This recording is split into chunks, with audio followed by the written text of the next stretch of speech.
Welcome back to TechnoSurgeon YouTube channel. So Intel's Core i9 4900K has been launched and the review is out and the leaks was spot on in various ways. That's not the pricing because i9 4900K is returning for 699, not 700 bucks, but yeah, 600 to 650 bucks as of now. So keep that in mind. But the performance is relatively bad when compared to i9 4900K. You just get upwards in 1440p gaming just 0.3% uplift in frames, which is really bad. It's like 0.5 to 0.3%.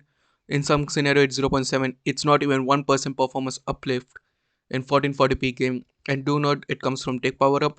And also they did it with RTX 4090, so there shouldn't be any bottleneck in these games.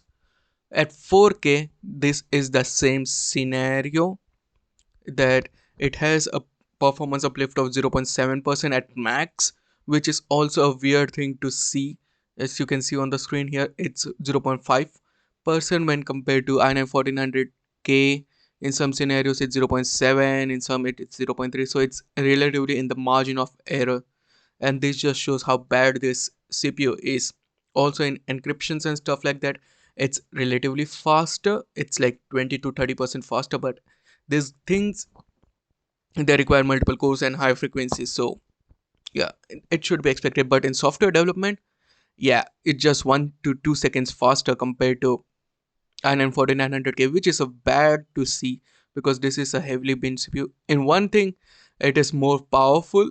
It's like media encoding. It's also relatively close, but in power draw, it's essentially worse because it consumes way more power. At, as you can see on the screen here, it consumes upwards of 644 watts, 374 watts also.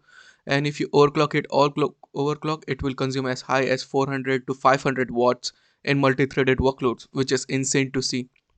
And this also generates a lot of heat. It goes upwards of 100 degrees Celsius in some scenarios. The power consumption is relatively bad.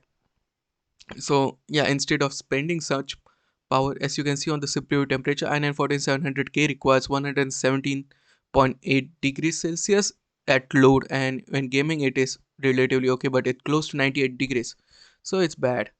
In a good news, Intel APO gains 12 games and partial support for older CPUs. As you can see, it supports now Final Fantasy 14, Red RDR2, World of Tanks and stuff like that, F1 2022. And do note, you can do it, but APO application optimization is on all application basis, and it just optimizes it for the big dot little design of Intel cores. And the following processors are supported as of now, but maybe in the future we will get 12 and 13 gens also supported, but it should relatively work on 12 and 13 gens. So yeah, pretty nice. Also next up, portal for RTX update adds NVIDIA DLSS 3.5 with reconstruction and RTX IO and some new content. Portal with RTX is relatively taxing on GPUs as of now, and we know how much of a hit it takes.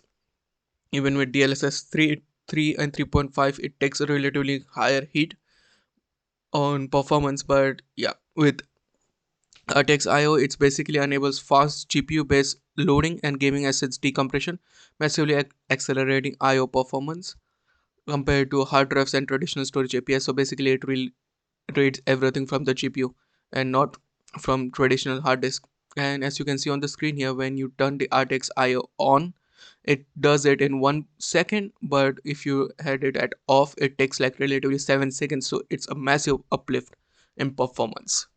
So overall, pretty nice. And next up, we have some news regarding AMD also.